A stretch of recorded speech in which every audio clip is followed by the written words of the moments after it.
morning. I'd like to share with you a little side tour that I took yesterday, or a sidetrack. I went to the Vintage Computer Festival. Very cool thing. There's an organization that runs shows on the East and West Coast. This one's organized in the Chicago area, and it's the show itself is just outside of Chicago. Now, the cool part about this, there's just a whole collection of people that dig old computers, and they bring them there, they sell them, people go and buy them and things like that, and everybody's talking about the old computing days.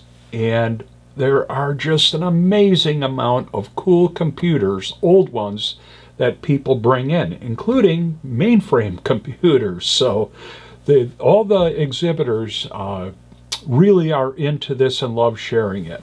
The other thing that's fascinating, the show is free to get in, at least the one here in the Midwest. So you can't beat the entertainment value for the price. So what I'd like to do, I'm just not going to go through a huge presentation on this. I'm just going to go through some of the photos that I took of my experience there yesterday, which would have been September 7th. And unfortunately, I would have liked to have got more content, but by the time I drove there, got through buying my t-shirt at the t-shirt line, gotta always buy t-shirts, my back was killing me already, and I just kind of quickly went through the show. Anything that grabbed my interest, I took a quick shot of it. But let me give you a little quick tour of it. I think you'll find it interesting. This is the t-shirt line. It actually took about a half hour, maybe longer, to get through the line and buy my t-shirt. But in the background, you can see about half of the whole show, or the whole exhibit area. It's rather large. This is another view of a lot of the attendees. This, I believe, was somewhere in the middle of the show place, looking sideways or across the hall. All kinds of stuff there that you can see in the background, all kinds of people, all kinds of cool stuff. A lot of fun. Oh, well, there's even a fellow with a tail. This particular Altair Arduino system, I'll talk about that in a little bit here. But for right now, we'll just pass by that. Just another view back into the hall area. And here you can see some Apple computers in this fellow's booth, and all kinds of different old computer hardware and electronic hardware. Just a lot of really cool stuff. This is all the way in the back of the hall looking toward the front. And off to the left are a few of the vendors. The 8-bit guy, if you ever watch his show, he's just off to the left. He had a booth there, as did Adrian's Basement. They were just to the left of that 8-bit shack exhibit table there. And of course, the 8-bit guy and Adrian's Basement, those little booths were very busy with a lot of people wanting to chat with those fellas.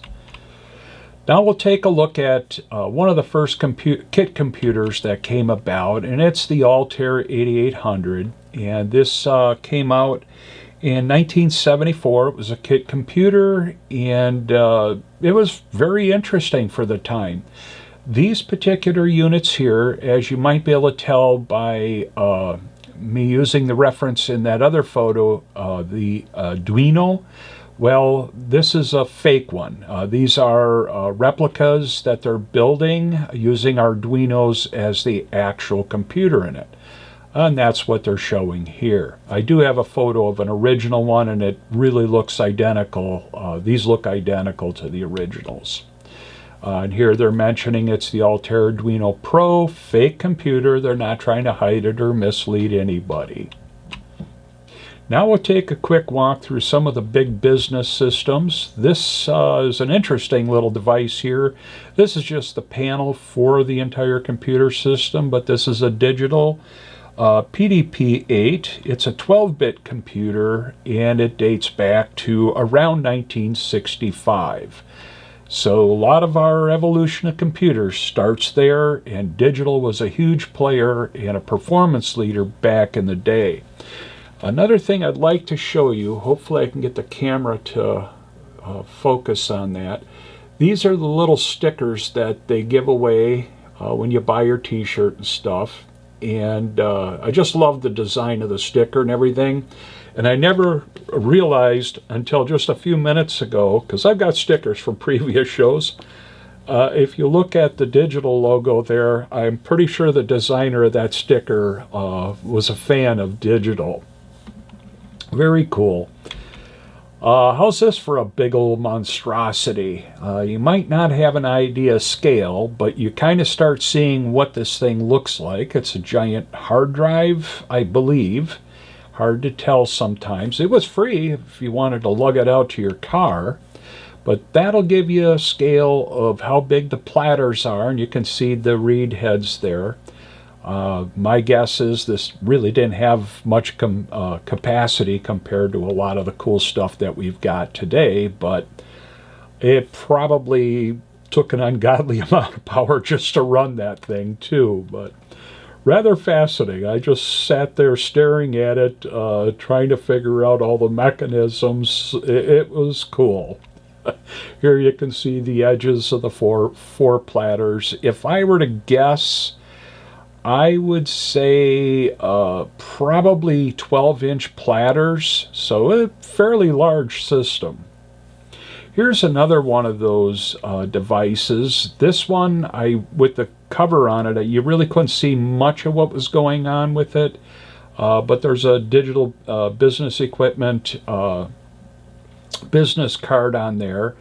And so I assume this is a digital brand version of a large hard drive, or it could be another storage device besides technically a hard drive. Here we're looking at the IBM 1130. This was a 16-bit computer system, and this is also dating to around 1965. And of course, these powered big businesses, and they were the go-to cat at that time. Here's the full desk of it. That little laptop there is kind of just there. That wasn't part of the original system, of course. Here's another one. This style of mainframes I've seen in many companies over the years, and this is, I believe this one was the System 36. This would have been actually in use from about 1983 all the way through to 2000. And, it's kind of interesting. Here's the specs on it. At 200 and say mid average voltage and 220 volts, 20 amps. 13 amps just for this thing to sit there idling. It weighed 900 pounds. It was pretty big. This one was built in 87, but of course it goes back further in time, as I mentioned. Had two 16-bit processors. Oh boy! 1024K of memory. Can you imagine that? And it had an auto-loading system of 8-inch floppy disks, roughly about a megabyte per floppy disk of storage. It had four 14-inch disk drives, and those were 400 megabytes each. So for the time, that was a lot of data. Let's see, there was one other thing. It would support up to 72 terminals. At that time frame, mainframes were the computing system, and you had a terminal that was just a monitor and a keyboard that was plugged into this thing, and you would work with them. And this also had a 9-track tape drive built into the system. And here, speaking of 9-track tape systems, this is one here, not for that particular computer. I just thought it was curious because not a lot of people in the newer world of computing even understand a tape drive. And that was the best photo I could get of it. Unfortunately, not very good, but Yeah, that's data storage wasn't the fastest thing back then, and we complain about our solid state drives still not being fast enough today. Silicon Graphics was another very large high-end manufacturer of computing systems, and often kind of like mainframe type systems, and their focus was graphics, very high-end graphics. And these systems, Silicon Graphics, I believe ran from about 1981, and they finally completely went out of business in 2009. And just like most of the larger systems like that, the desktop PCs just kept getting more and more powerful, thus making these types of systems less and less useful. But I think generally they were called graphic workstations, and it was a very powerful and popular company in its time. And this particular one is showing the Onyx in '93 is when that one was introduced. And here's a couple of other models of it. These would have been more recent versions, probably in the, I would guess, probably the 2000s, some range of there, but much more stylized now, in those versions there. But that was really kind of the last ditch effort to try to maintain application in the industry, and like I said, they failed in '09. Now we'll take a look at some consumer and business computers, the desktop variety. And these would be generally in the early '80s. And you'll see on the table there a Unimat computer controller. Well, keep in mind that is not the whole Unimat. That is just a component of it. Some component, it's an operator panel. It looks like it could be dealing with power control or something like that. The actual Unimat computer is a whole lot bigger. The Altair on the right, I believe, was an original. There was another fella standing there just eyeballing it like crazy, and I couldn't get up close to it, so I couldn't really get an idea what it was all about. But I believe it was an original Altair. This style of computer system in the early '80s was very common. The monitor, the floppy disk drives, those were 5 1/4 inch ones there, and the keyboard all built into one crazy big heavy system. This particular one here is Tandy, which was the brand name for Radio Shack. They had a whole wide variety of computers over the years, and this was kind of their start. I believe that might be a model TRS-80, but we should see another one here coming up, TRS-80. Yeah, so the TRS-80 might be a little bit newer, and that appears to actually have hard drives, so a little bit more modern, but again, that same big kind of restrictive design. But at the time you didn't have a whole lot of choices in different monitors and so forth anyhow. Commodore has always been a huge player in the industry, going all the way back to the '80s. My personal background with them was the typical path for computing, VIC-20, Commodore 64, and then I moved on into the Amiga computers. In fact, I still got an Amiga 1000. But CBM would have been, I believe it was referred to as the Commodore Business Machines, the BM part of it. And these would have been very common in a lot of office spaces in that time frame of the early '80s. Another TRS-80 here, and you'll notice I think they're showing a game there. Gaming is a real big part of the vintage computer festival computers. A lot of people like the old 8-bit computer games and all that. And it is fun and it is cool, so it's good to see all this stuff still being utilized. Here's another TRS-80. This one, I'm not sure. I think the keyboard slides in the slot underneath where the cable's coming out. And I'm not sure what that little digital display is on the right. I'm not really familiar with that model at all, but Nonetheless, that was a step away from the physical styling, as is the computer on the right there, where we're just seeing part of it. And oh my goodness, a touch-tone telephone. Ooh. Commodore PET series computers, these were very, very popular in the time frame. And I think probably the more interesting part of this, the cassette tape players for loading and saving program and data. Oh, the horrors of that. That just brings back nightmares that I had using old computers of that time frame.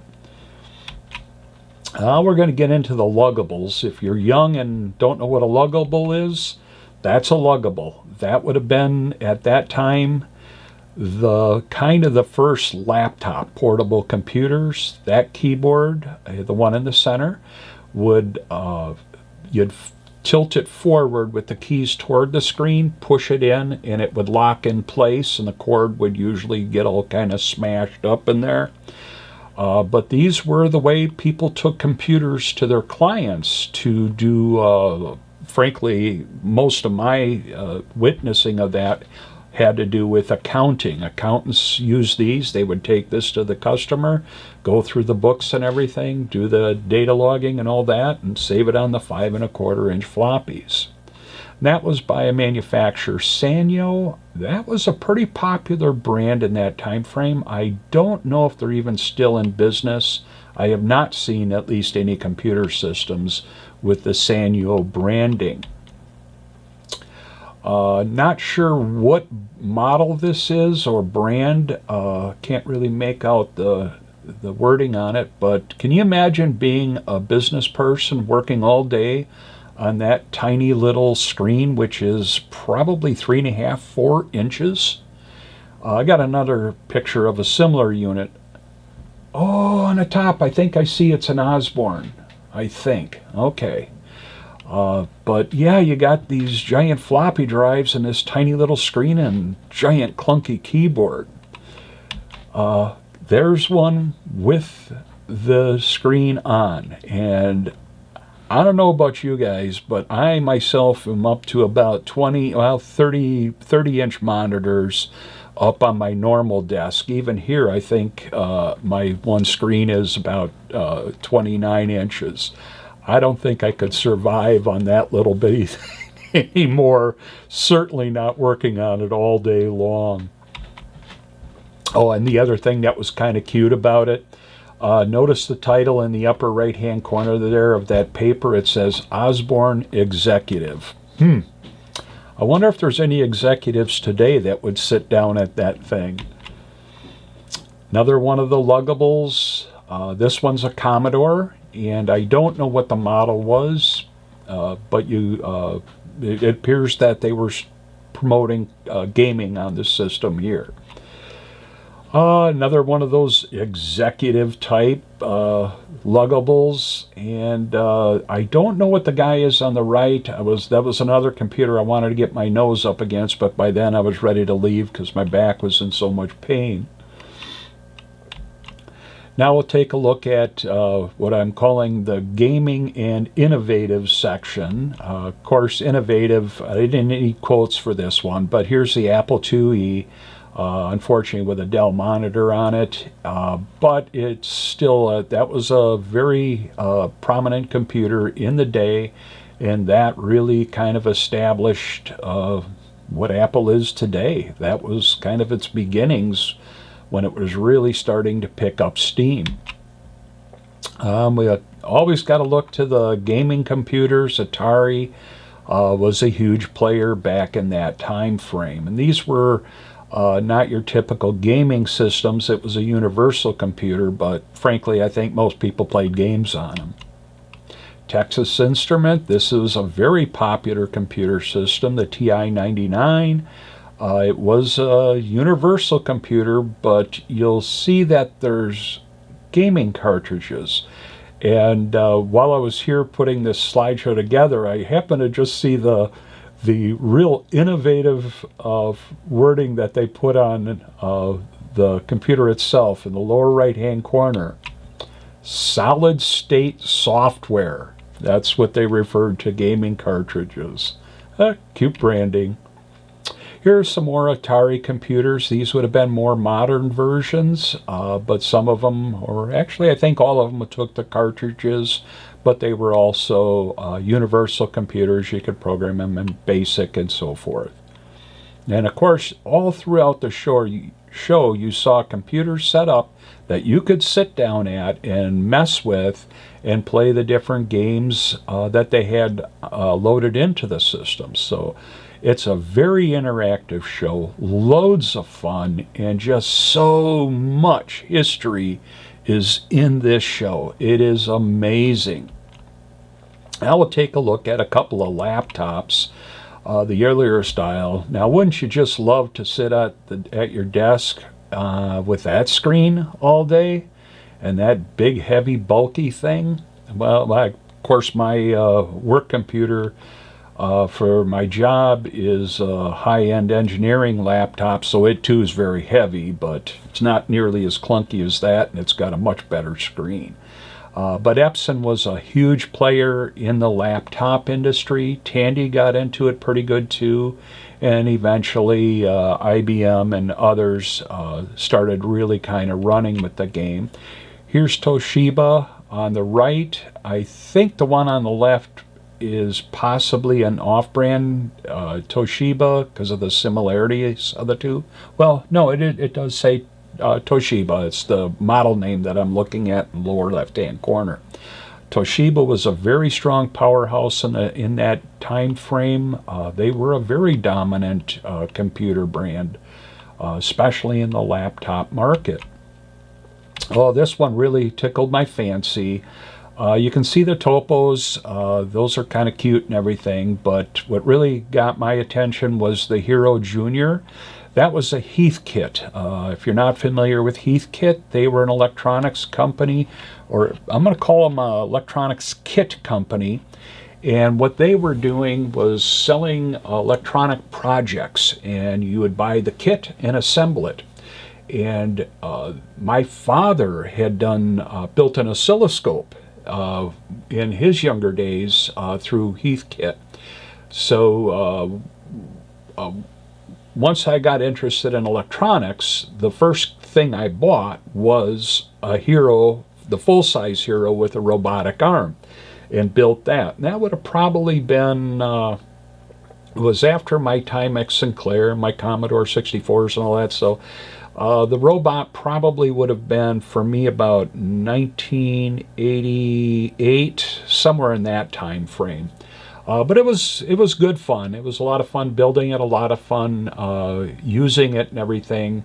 But it was very limited on what it could do and how good it was.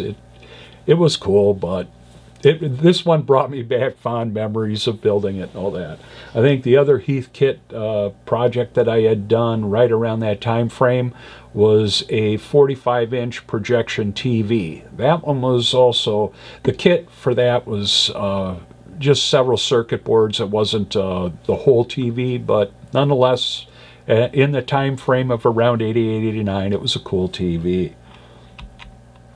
There was a LAN party going on there, and I really wanted to talk to these guys and see what was really going on. You can see all these computers connected via Ethernet cables all around, and so I'm sure they're gaming, interactive gaming with each other or something to that effect. Just thought it was rather interesting to see this and the number of people playing on it. As mentioned, this crowd really is into the gaming and the older computers. Here's another view of it from a little further back, and then off to the right, what caught my eye was the STEM area. And here was an area that they had, as you can see, a lot of soldering stations set up, and I believe their expectations were to work with a lot of young people and introduce them to soldering and that sort of thing. I gotta say, it was really sad just seeing the one husband and wife with their two children at the tables, and that's all I saw. Now, I was only there for maybe an hour at most, I think, and it would have been a whole lot more enjoyable to see a lot of young people there. So But anyhow, I still love the idea that people go through all this trouble to help get people interested in the sciences and technologies and engineering, etc. There is so much more to this show. I cannot explain what it's like if you haven't been to a vintage computer show.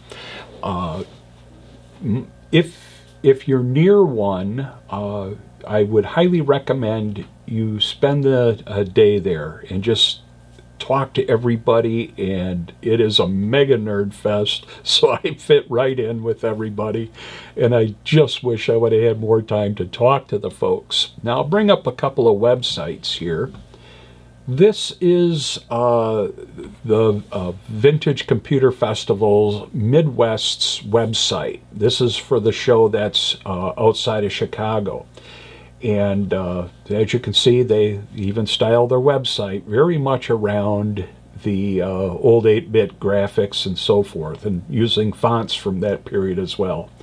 Now, they only deal with organizing the local one here. Here is another website, the Vintage Computer Federation, and they're more the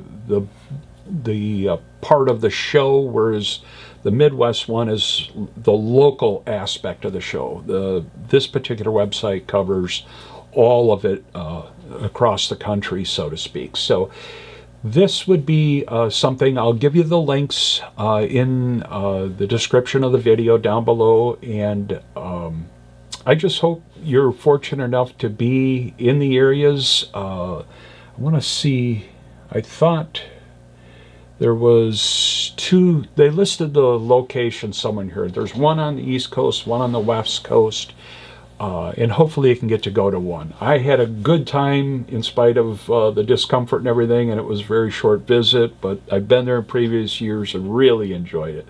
So I thought I'd share that with you folks, and hopefully you can get time to go visit it. Thanks for watching, and I look forward to seeing you in the next video.